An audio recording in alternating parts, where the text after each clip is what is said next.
fast-paced. There's a lot of information in here, but it's important that we undo this.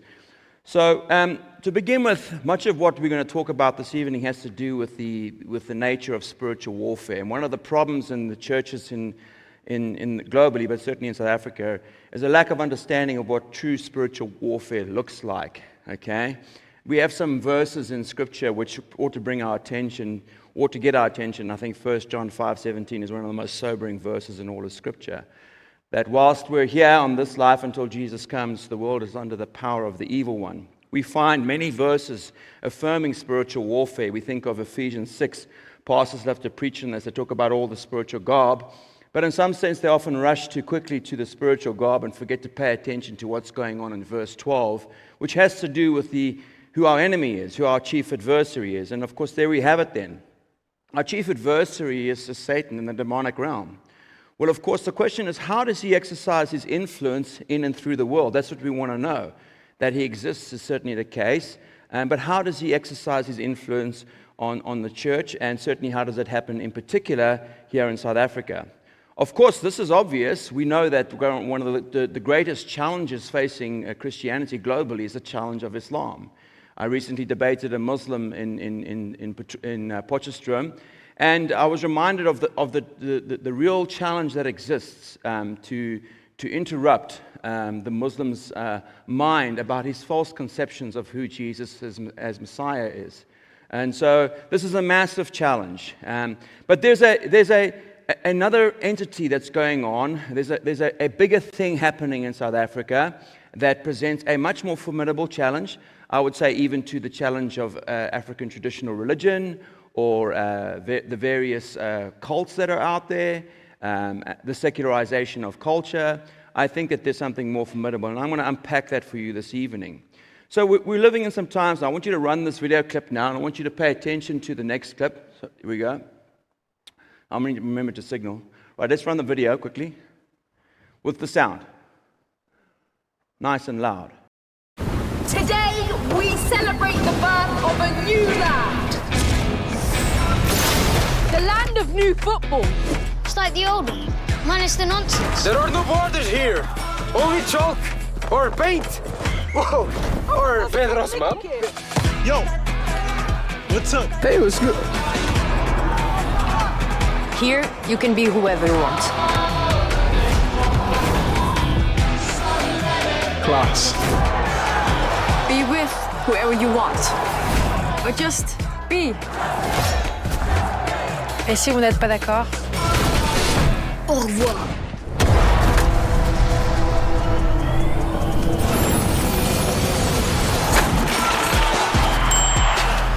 This is our land. So bring your love.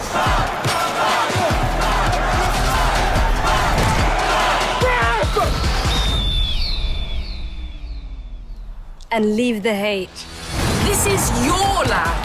It's bigger, it's better, it's nutmeggier, it's ready for your new sombrero flick and that weird new thing you do. You might as well join us, because no one can stop us. Welcome to the land of new football. So ours to build. So ours to play.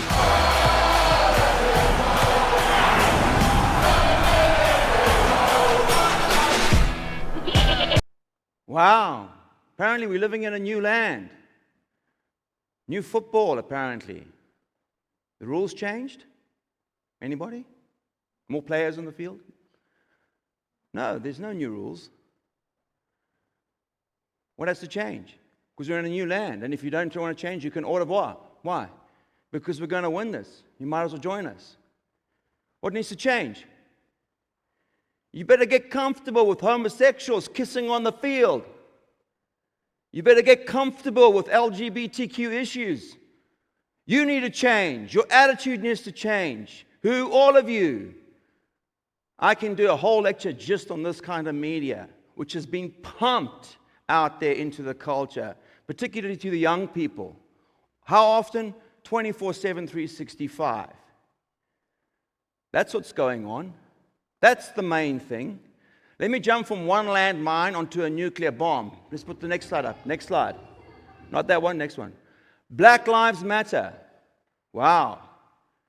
When you mention this in an audience in South Africa, people get very, very, very edgy. Because, of course, Black Lives Matter is all about black lives, hey? So you thought. Unfortunately, and sadly, Black Lives Matter has a lot more to it, and unfortunately, not a lot of good things going for it, okay? Interestingly enough, when they first came out, a lot of people said, yeah, they're all about being opposed to racism, which of course as Christians, we should be opposed to being against racism. So I can agree with them on that. But then all of a sudden they were making demands for the disruption of the nuclear family. What's with that? Why does Black Lives Matter hate the nuclear family? I don't know. Or I didn't know. But what's the logic with that? We're opposed to racism and we hate the nuclear family. Now, they've subsequently scrubbed this from their site, conveniently so. But we're going to answer that question tonight. And I'm going to actually argue this evening that as a Christian, you cannot be a part of this organization. This organization is completely incompatible with the Christian faith at a fundamental level. So something's up. Here we go. Next slide. Is this the future of women's athletics? When men can compete with women? Next slide. We've given up on this in South Africa. The future of marriage. We've redefined it. Who knows what it will be in the future? Next slide. Our new educational policies and curriculums, comprehensive sexuality education, from the gender-bred person to the gender unicorn. What's that all about? Being taught in KZN, by the way, funded by the EU and USA to the tune of 100 million rand, through various proxy organizations like VVOB, teaching this educational policy into KZN schools as we speak. That's happening now. Next slide. When the woman of the year is a bloke, maybe you're being forced to believe something that you don't believe is true. I told you it was going to be a disruptive sermon, and I can sense already from the audience that that's where this is going. But we have to talk about this stuff. It is everywhere. Next slide. The new symbols on our toilets, what are they going to be? What is that thing on the right-hand side there? What is that? Next slide. Apparently, young kids know what they are from a very young age. And so if your young kid exhibits certain behavior, you can begin giving them puberty blockers because they don't like their body going through the changes and slow that down. Perhaps even cross-sex hormones, and maybe you can go full board and prepare them for top surgery or bottom surgery, like one of the young students at Northwest University where I am. And Netflix can make a documentary all about your life and going through that. Next slide. We need to change our language apparently as well, because for those of us who are using the old modes of language and the old definitions, we need to shift now from breastfeeding to chest feeding. Next slide. And it's gone to the streets. Now, maybe you think to yourself, well, this has got nothing to do with us here in Africa. We're divorced from that. Next slide. You would be wrong. We are shaping this debate. We are using the same arguments. We are appealing to the same scholars. We are flying the same icons. We are doing the same things. It's just copy and paste here in South Africa from somewhere else. Even our athletes have been used to make these arguments, like Caster Semenya. In fact, part of this whole movement was also involved the toppling of statues.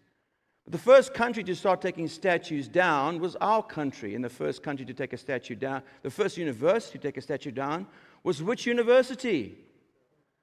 Sorry? No, Northwest University, that conservative school where everybody sends their kids because it's conservative, you know? First statue to get the boot was Tertius. He used to stand outside the law faculty. He went long before Cecil John Rhodes went at UCT. Next slide. The Fees Must Fall campaign had impact all the way to Europe. Let's go. Yeah, we see it.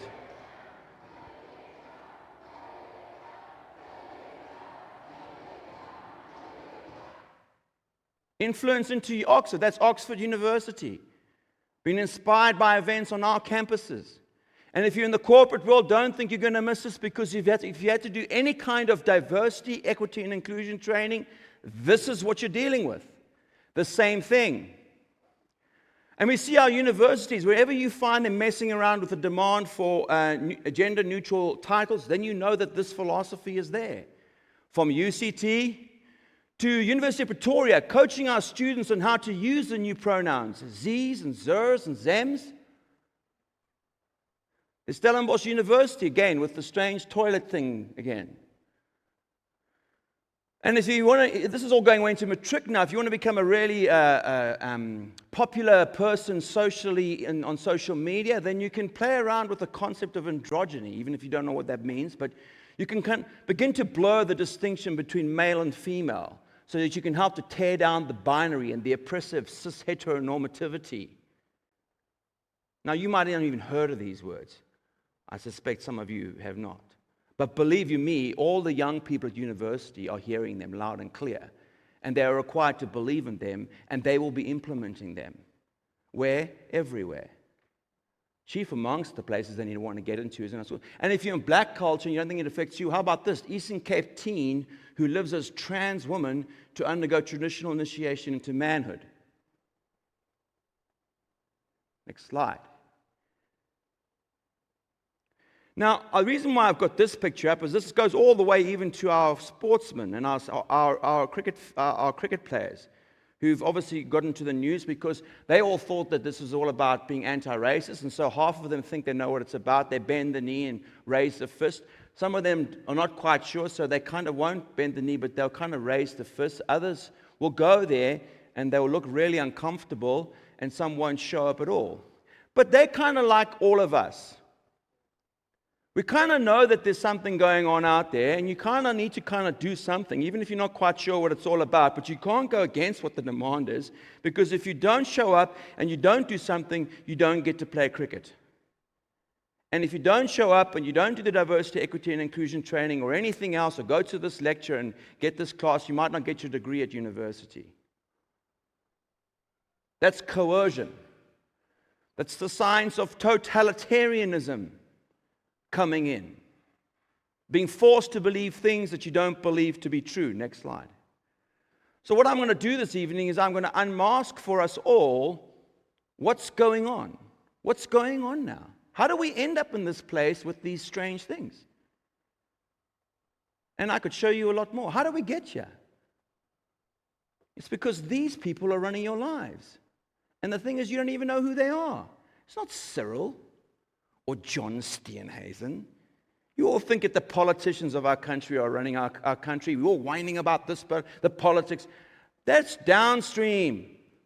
The politicians aren't clever enough. They get their ideas from the universities. They get the ideas from the intellectual elite. And then they have the means to then implement that.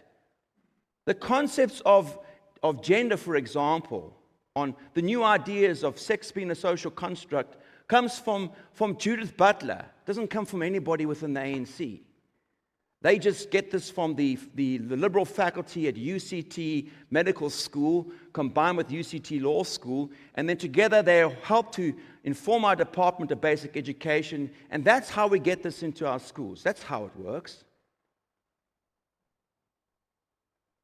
And this is the truth. So these are a number of these are your social justice scholars, and they focus in various areas in law, in questions of gender, education. Paulo Freire, on the Brazilian Marxist, on all different kinds of topics. They write the books, and they shape the ideas, and we copy and paste very diligently, but we do it, and very accurately.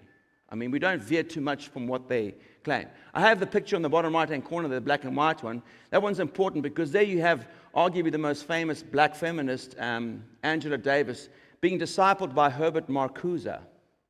And that's important because that will connect you. Because if you read their works, you'll soon find out that they don't have very little to offer that's original in terms of academics. They simply recycle a philosophy which has long since been around, and they get their philosophy from these guys. Okay. These are all, apart from Frantz Fanon, bottom right-hand corner, they're all a bunch of European philosophers. The guys in the red blocks are all of our Marxist buddies, beginning with Karl with the beard. We're going to talk a lot about Karl, okay? to his right, we have Antonio Gramsci, and then we have the Frankfurt School. These guys were Marxists in Europe, and some of them had to flee Europe because of the pressure there during pre-World War II times, and they took their philosophies to America and elsewhere. But for the most part, the philosophy that we are dining upon or being forced to eat comes squarely off of the works and ideas of these men. The guys in the blue are our French existentialists, which is really, they're just a bunch of Frenchmen doing German philosophy really poorly. That's who these guys are. Okay, they're not bringing anything new to the table here now as well. But believe you me, they do a lot of the foundational philosophy of, you might have heard of postmodernism, comes from these guys. Particularly concepts on sexuality from the bald guy, Michel Foucault there. What do they all have in common, including Frantz Fanon, who, whilst being ethnically African, is thoroughly European in his philosophy? I hate to burst people's bubble there, but you can go and read Wretched of the Earth, and I've read it. And I've read it a few times now because it's such a popular book amongst all of our young students, particularly the politically motivated. And whilst he's ethnically African, his philosophy is thoroughly European. He's an old school Marxist. He's a Bolshevik. He calls for violence, not even trying to kind of guard it. It's just explicit. Chapter 1 is on violence. It's the book that all the EFF is in the rage. This is their main text, is Frantz Fanon's Wretched of the Earth. But in terms of his philosophy, he's thoroughly European. All of this stands squarely upon the shoulders of German idealism. That's right. The mess we're living in here, to a large extent, comes from German idealistic philosophy through Immanuel Kant and particularly through Hegel, his dialectical system. The dialectic that divides everything up into two categories. For Marx, it would be the bourgeoisie and the proletarians. For the feminists, it would be the patriarchy and the women. And you can just pick anything on the intersectional categories and just plonk it down on that philosophical framework. That's what the universities are doing, to put it rather crassly. But I think I'm not far off. Next slide. Now, this is when it gets interesting now, because what happened is we can realize that people like Gramsci, okay, remember, Karl Marx is important because he didn't get a chance to implement the philosophy. He was in the middle of the 1800s. The first people to take his philosophy and implement it were the Russians in 1917 during the Bolshevik Revolution, which was in the middle of the First World War. There's 19 million people dead in Europe. Okay, it's a terrible nihilistic war. Nobody's gaining any ground. It's just slaughtering millions and millions, meaningless. It's just a meaningless war. And a lot of Europeans are thinking, well, maybe these Russian brothers of ours have got a good thing going on there. We hear about this amazing thing, the revolution. And then European Marxists are thinking, well, maybe the revolution is going to spill over into our countries and we can be released from this terrible thing we're in now. And a lot of them are hoping that would happen. But it wasn't happening in Europe. And so then some of them began to speculate, well, maybe Marx was right, but his analysis wasn't deep enough. And along came these other Marxists, people like Gramsci in the 1920s, and said, well, Marx does his analysis on the basis of class and economics at this level. What I'm going to do is I'm going to say, well, he needs to have taken his analysis deeper into culture and look at all aspects of society and realize that all of culture is governed by the institutions which run that society and the fundamental values which undergird those institutions. That's the hegemony that governs everything. And so what you have to do is you have to displace those existing value systems with a new one. And when you can do that, you can change the institutions. And if you can change the institutions, you can change society. There we go. So if you want a political outcome, which in his case is revolution, you've got to have a cultural revolution first, by changing culture, by going upstream to the institutions that produce the ideas, by capturing the institutions and displacing the existing value system with a Marxist foundation. How do we know that that's the case? Next slide. Okay, here it is. These are the institutions in all societies, but the ones in red are most important because that's where the ideas come from. So that's where they want to focus. The academy, which is the universities and schools, the religious institutions, and family. Why? Because that's where you teach kids ideas. At family, at school, and at universities. And if you control those, you get the rest. Now, I could have saved you a lot of time because Gramsci basically told it pretty blunt. There we go. Socialism is precisely the religion that must overwhelm Christianity. In the New Order, socialism will triumph by first capturing the culture via infiltration of schools, university, churches, and the media, by transforming the consciousness of society. There it is. We are living in that. Our country has been Marxified at a rapid rate at every level through this new philosophy under the guise of social justice. That's what that is. Social justice, transformation, decolonization, the whole lot. Critical theory, critical discourse analysis, critical pedagogy, that whole lot is the Marxification, wholesale Marxification of our institutions. That's what's going on. Next slide. The shift of moving from a state of false consciousness to critical consciousness is what woke means. That's what woke means. You might have heard of the word woke. That's what it means to be woke. It's to be shifted from your false consciousness, because Marx was an atheist and he believed that religion stupefied you. It turned people into these kinds of like opium addicts. You know, it made you dull, and so that you would be vulnerable to the capitalist overlords and the bourgeoisie who would then exploit you in the capitalist system. And so religion's bad for people because it leaves them in a false state of consciousness. And so Marxism can, once you see your oppression, then you can be lifted out of that oppression to a new enlightened state of critical consciousness, where we get critical theory from, where we get critical race theory from, and critical pedagogy from. That's what that is. Next slide. So on the bottom we have the battle. Up above I put everything I've said now in one slide to kind of summarize what we've just been through now. So here's the battle at the bottom. We want a political outcome, which is revolution. We need a cultural revolution by going upstream to the institutions. Above that, we've got to capture the universities and the churches and the family. Okay, and if you can capture those, you get the rest of society. So how do they capture it? Next slide. Through the educational institutions. By feeding you skeptical philosophy and convincing all of our black brothers and sisters that what we're going through is a great act of decolonization. Nothing could be further from the truth. You're being recolonized twice by another European philosophy, namely Marxism. That's what that is. I told you it's going to be a disruptive talk. But this is the truth, folks. And if I'm wrong, can somebody come and point it out to me? Now, this would just be mere accusations at this stage. I've got to be able to prove that that's the case. So how would I have to prove that? Well, I have to show you then in the curriculum. Wouldn't you ask that of me? If I'm going to accuse the universities of doing this, then you want to see it in the curriculum, don't you? Okay, let's move on. Next slide. Now, I've given you a much more academic version of this. Okay, what I've done for you in a few minutes is more academic than what even our students get at the universities. Okay? But what's important here is this is not how it's fed to you. Run this video again. Now I want you to pay, in light of what I said, pay attention to what's been communicated here. We're never alone. And that is our strength. Because when we're doubted, we'll play as one.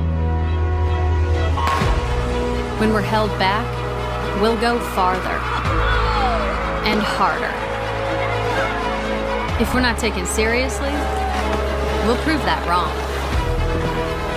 And if we don't fit the sport, we'll change the sport.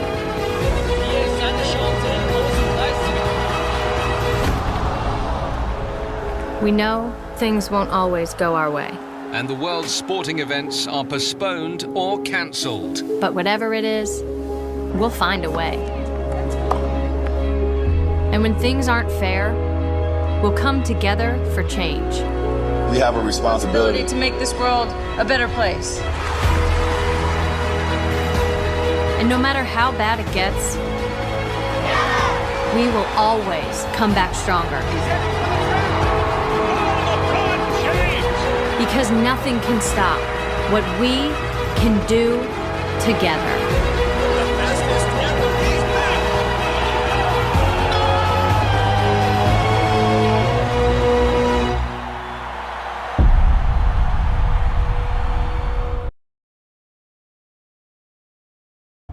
Oh. Feel the power. Ooh, just drink it up. Hey? And you're stuck with some bald Zimbabwe whining at you. Yeah. What do you think that is now? It's subversive. It's Nike, folks. I'm thought you're trying to sell me a pair of tackies and some stretchy pants. Hey? What you trying to sell me there? What you selling me, Nike? Who's the us versus them? Who's opposed to you? You sell tackies, man. If we can't fit the sport wheel, change it. To what? The bending of the knee, the raising of the fist, the same imagery, the same icons. Where is this? It's everywhere. And all your kids on the phones you bought them are drinking it up as they slip through their screens. Yeah? You think they've got a filter to hunt through and find the German idealism there? And figure out what the Hegelian dialectic is all about? I think not. Yeah. That's what's going on at our universities. That's what's going on. This is the main thing. That our nation is... There isn't a single issue here in this country, not a single one, that isn't profoundly demanded that it be thought about and understood through this philosophy and this worldview and this lens. From either our political parties or our universities, including the DA, by the way. Because if ever there's a woke party, the DA is chief amongst them. Next slide. It's a Trojan horse, folks. Has the appearance of being good. It uses these powerful words, social justice. It uses all this terminology. It's captured all these issues. It snatched the microphone out of your hand without your consent, and it presumes to speak for you, particularly Christians. Ladies, you speak for yourselves in the Lord. You don't need some bald-headed, blue-headed feminist to speak for you because she has a PhD from Stellenbosch University. Be careful getting caught up in the feminist movement, because the feminist movement was long since captured by a bunch of Marxists. And I suspect a lot of my dear Christian sisters here are not Marxists. Why? Because you desire to have a family, and feminists hate the family. Why? Because they're Marxists. Next slide. Now here we have the coming together. Let's bring this full circle. BLM, how do we know, why do we believe then that they're both opposed to racism and hate the nuclear family? Because they claim that they are Marxists. Now where do they get the hate the family from? Next slide. They get it from Karl Marx. They get it from the Communist Manifesto. There it is. Abolition of the family, even the most radical flare-up at this infamous proposal of the communists. Is the South African Communist Party telling us that they are there to try and get rid of the family? Or the EFF? Or Amanda Gous at Stellenbosch? And all the liberals at University of Pretoria? I mean, look at this. Do you charge us with wanting to stop the exploitation of children? What? So who's exploiting the kids? The parents. That's right. That's why we've got all these laws being passed now, because they don't want you to educate your own children or have a major role. Why? So they can feed their nonsense into your kids' minds. It's as simple as that. Karl Marx has long since said this. The bourgeois claptrap about the family and education, about the hallowed correlation of parents and child, becomes all the more disgusting. Wow, that's a high view of family, Carl.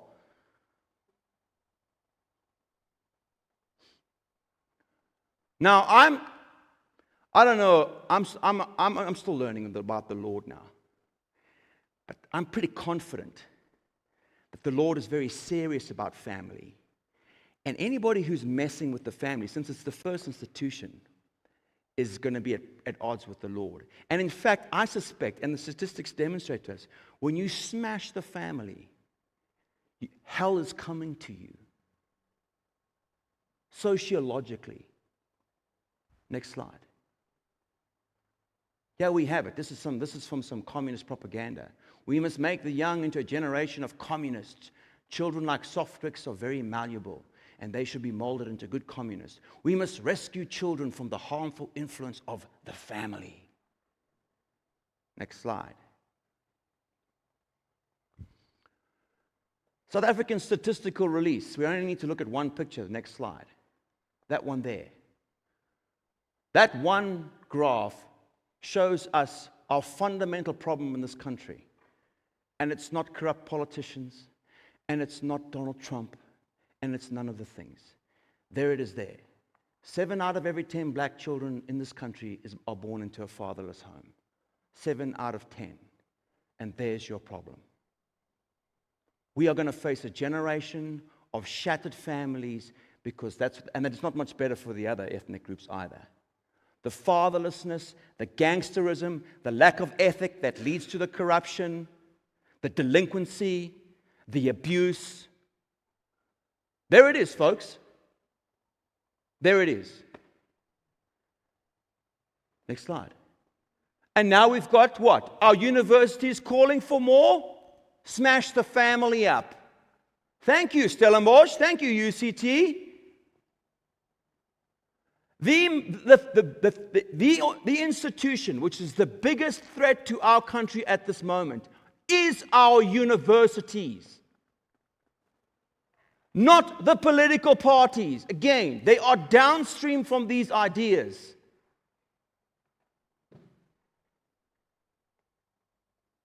It's tough talk. I know it's a tough talk, folks, to give. It's a disruptive talk, as Dieter said. But you need to hear this. We need to be hearing this. The orcs are in the Shire. They are amongst us, and they want to destroy our families, and they have destroyed our families. And who's going to build a family, folks? A government official? Well, what do they know about family? They probably need a family. It's going to be the work of the church, folks. It's our work. That's our job. Here we go. Understanding education. Next slide. Here we have critical theory. This is educational teachers. This is actual curriculum from Northwest University, you know, that conservative school, where we teach them all about Karl Marx, the critical theory in education. Next slide. Here we go. Feed them a bit of Jean-Paul Sartre and talk about the essence, existence, distinction of Jean-Paul Sartre. Next slide. A bit more Jacques Derrida, Michel Foucault. There we go. Now, last time I recall, neither Jacques Derrida nor Michel Foucault nor Jean-Paul Sartre was Zulu or Xhosa. Maybe I'm mistaken here. But hey, as long as we can just tell the black kids to not pay too much attention and realize that they're being fed more European philosophy, we can just keep them in the dark here. Let's go. Next slide. Critical theory and pedagogy. Here's Paulo Freire, the Brazilian Marxist. The damage he's done on our educational system is just, yeah. Next one. Now, if you're not sure, now maybe you think, okay, this is really challenging me as a talk now. I'm kind of frustrated. I'm not really convinced because I still think that Black Lives Matter's got something going for it. Let me finally deliver the coup de grace on you from their own works. Part of this whole philosophy and framework talks about categories of intersectionality. That is that we should no longer judge people based on their character, but actually we should judge them because this is what you should do if you're a responsible citizen who's interested in bringing equity back to culture. We should judge people based upon their race and a whole bunch of other things, intersectional categories. And so what they do to help enlighten us all is they publish their works and they produce what is called a matrix of oppression table. Next slide. And on the matrix of oppression table, you will see here that at the center column you have the issue at hand: race, class, sex, heterosexism, and there's your religious convictions, whether you're able-bodied. And these are the issues. And on the one side you have the dominant group, and then the other side you have the oppressed group. So here's the Marxist giveaway. You have the bourgeoisie and you have the proletarian.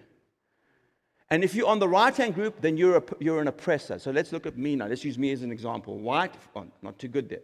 I have some stuff, I have more than others. That's another problem.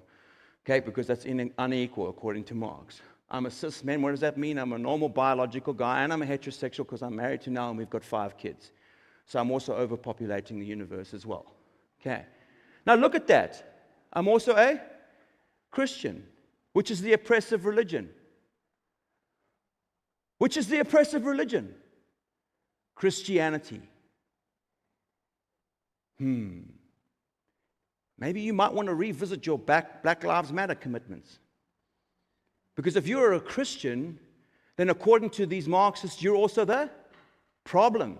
Now, maybe we come back and say, well, depends what kind of Christianity you're talking about here. Because if you're kind of a liberation theologian, okay, and you believe that the Bible's more about liberation, then you're okay. You can be one of it. So we just turn Jesus into Che Guevara, okay? Which is what they do. Which is what happened here historically within our political parties, was to feed them Pan-Africanism and liberation theology through people like James Cone and others. I've had conversations with black brothers in my church, and we talk about how this thing is affecting the different ethnic communities in different ways. That's an interesting conversation. Next slide. Here's another one. Yeah, you have the issues on the outside, the 2 columns on the outside are the same. You have the privileged group or the oppressors on the one side, and you get same. White people, biomen, gender conforming, heterosexual, rich upper class, able-bodied. Yeah, apparently, if you're an able-bodied person, you oppress people who are disabled. You even oppress people if you're older than them. That's right. Now, notice what is conveniently missing from these slides. Notice your education. Isn't that convenient from these academics? Notice that. Notice the hypocrisy here, because what they should have on there as well is your educational levels, hey? That's conveniently ignored because they want to see that they're down there in the trenches with the poor, these academics, these liberal Marxist academics. Next slide. This is a matrix put together by Patricia Hill Collins, who's also very popular amongst the EFF as one of their key input into they've got a recommended reading list, and she's high on that. Next slide. And what's this all about? According to Northwest University and the policy documents, it's about bringing social justice back to South Africa, because our constitution talks about social justice. But notice what they've done here. They've captured the word social justice and they have defined it according to Marxism, and then you are now required to go with that. That's why whenever they raise the question, social justice, you always want to ask them, and what do you mean by that? There's a good apologetics call. What do you mean by that? What do you mean by social justice? There's the subversive act. Next slide. Here we find it. How about this? UCT, top academic institution in the country. Decolonization necessarily requires degendering. I'm not an expert on black culture, but I'm pretty confident that if I spoke to my black brothers and sisters here, that long before the white guy showed up here in Africa, that Africa wasn't some kind of androgynous utopia. I'm pretty sure the black people understood the distinction between male and female in biology. But not according to UCT, our top academic institution. Next slide. Yeah, we have, this one is really, really disturbing. Next one. Stellenbosch University, here's a publication, Queer Activism in South African Education. Disrupting cis-heteronormativity in schools. That's right. Thank you, Stellenbosch University. We've got to get into the schools of South Africa, and we need to disrupt ideas about traditional views of marriage. Now, why would you want to do that? Because they're Marxist, folks, and the family has to come down. And so all the ideas that exist in the minds of the children that your parents have put there needs to be gotten out of there. And Stellenbosch University is diligently applying themselves to the work. And that's why they're publishing works like this. You might say, it can't be that bad. Let's hear it straight from Sophie Lewis's mouth. She's a feminist. She wrote a book, notice the subtle title, Abolish the Family. Okay, here we go. Go back. If you click onto slide across to the top one on the right, under the lady's face, you'll see you can click on that one. It should be. Listen.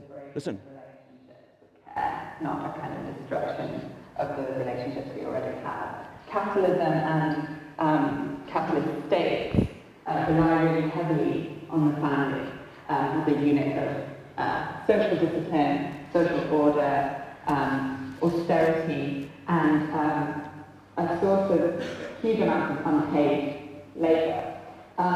In the history of feminism, abolishing the family was, very well known as a demand, particularly in the 60s and 70s amongst certain strands of women's liberation, including Sheila Firestone's famous The Dialectic of Sex, where she talks about children's liberation and a world in which children and women would have much more autonomy over the households in which they live. It's feminists who have mounted an analysis of the private nuclear household as the site of the overwhelming majority of the rape and abuse that takes place on Earth. Family abolition means that we deserve... What did she say? What's the institution that's responsible for the overwhelming majority of rape and abuse on the earth? The traditional family. That's what's been given to your students, by the way. They write the books. Now, you can also do this on the next one. Play the next slide here again. You provide a definition for the word woman. Can I provide a definition? Yeah. I can't. You can? Not in this context. I mean, the word woman is so unclear and controversial that you can't give me a definition. Senator, in my work as a judge, what I do is She's one of the top 9 justices in America. She can't give you a definition of what a woman is. Maybe something's up. Now, why would she think that? The reason why she thinks that's next slide is because, like most other people, she has been bought into the ideas of what a woman is from these feminists in the other social science departments. And so she's just downstream. She's just in the law faculty, recycling what the social justice scholars like Judith Butler say is true. Next slide. Where she says, okay, so now we're in a confused age. I mean, if we can't define what a woman is, then we're living, so the title, what is it? Faithful and true in well, I don't even know if the word confused does justice to the kind of age in which we're living in when you can no longer define what a woman is. Look, if you can't define what a woman is, then how can you define what a man is? And then, of course, you've got no chance of then beginning to define what a family is. And that's precisely the point. Because if you just have those terms all over the place, then what is family? Well, who knows and who cares? You just smash it by applying postmodern philosophy to it. Next. Now, what's the response? Quickly now, the response. It's actually quite simple. It's quite simple. What's Jesus' main thing that he brought to us? What is Jesus' main purpose? Who could help me with this? What's Jesus' main thing? Set the captives free. That's not too bad. What else would be a main thing that you think Jesus came? What's his purpose?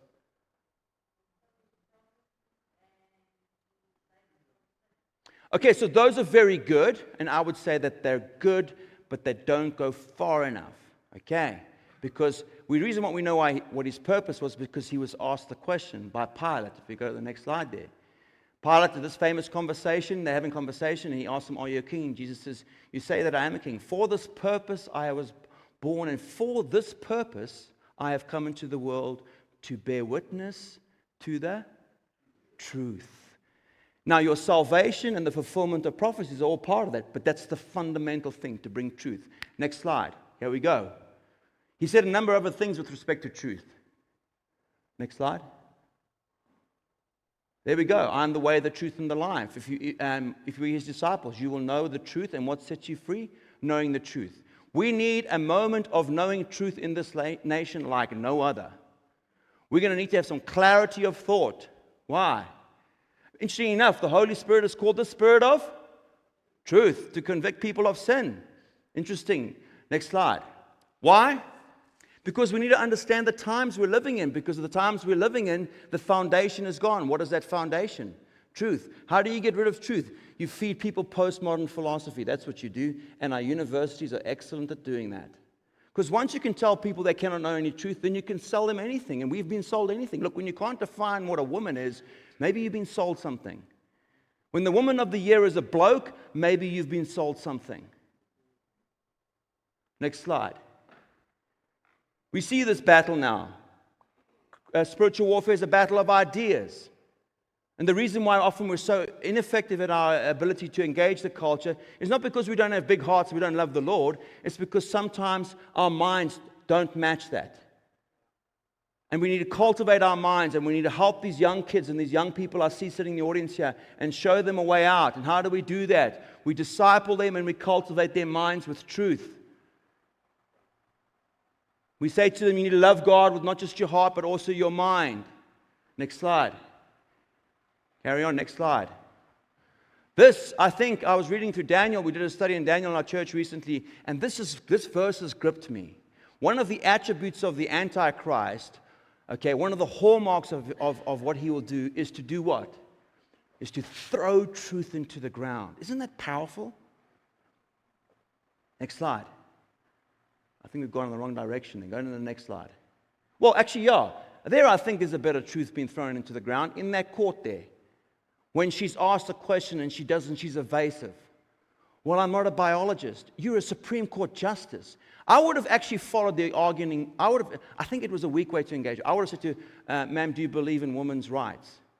To which she no doubt would have said yes. And then I would have said to, and what is a woman? That would have been a better way to engage her with a question, because it would have required of her then to offer a definition for what it is that she's in agreement with. But we see this with this from Judith Butler here. Page 1 of a book, she lays it out there. There's no stable category there. Next slide. And if you can't define what a woman is, then sex is also a social construct. That's right, sex is also a social construct. Next slide. And that's why we've got this going on in the culture, which I think is throwing truth into the ground. That's what that is. And the next one. Blokes playing sport against women.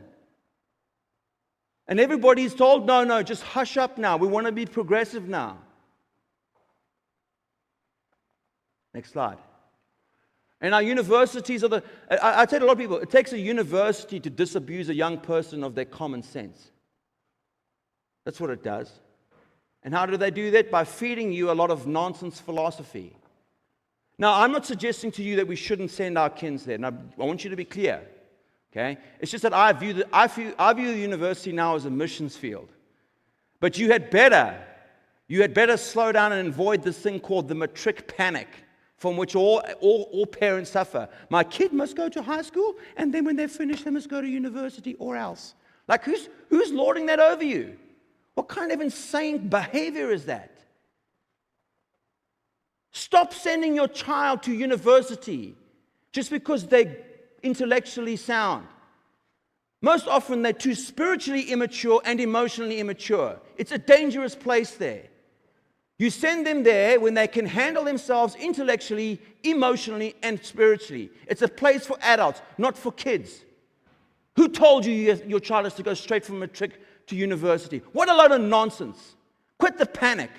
And quit signing them up for bachelors of arts and nothingness, where they go and do a degree that's completely and utterly useless. Boy, but do you think I can get... You know how hard it is to pull that rein back on parents, Christian parents, and pull that bridle back, man. That's like putting a bridle on a bull elephant.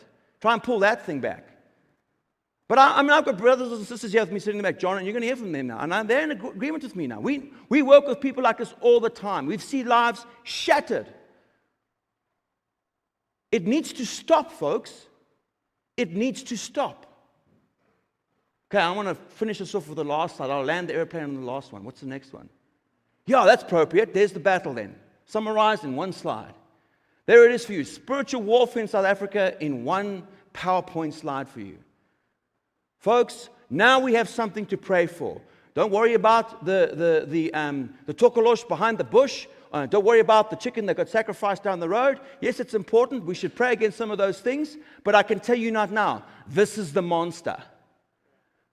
This is the monster. And it affects all of us as Christians. And it's after us in particular, across our lines, brothers and sisters. Indians, black, white, colored, you name it. Afrikaans, English, all of it. Those who profess Christ, we're the main target. And so now we've got to start praying. Because I've unmasked this thing for you now. You better start be praying against this thing. Tell people now. Say to them, no. This thing's a liar. This is a liar. Okay, now you can see why when Dieter said to me and he prayed for my disruptive talk, that it was going to be disruptive. But hopefully now we can see if I've disrupted your world, that's okay. All I care about is if it's true. If it's true, then we need to grapple with it even if we don't like it. Because then we've got a chance of fighting. We can begin by praying. We can begin to encourage one another, equip one another, invest in organizations that are training the family, rebuilding marriages, orphans and widows. It's our job, showing people a great example, equipping ourselves, and realizing, man, we've got to get out there into these institutions and start sharing the gospel effectively. And that's the plane landed. Thank you.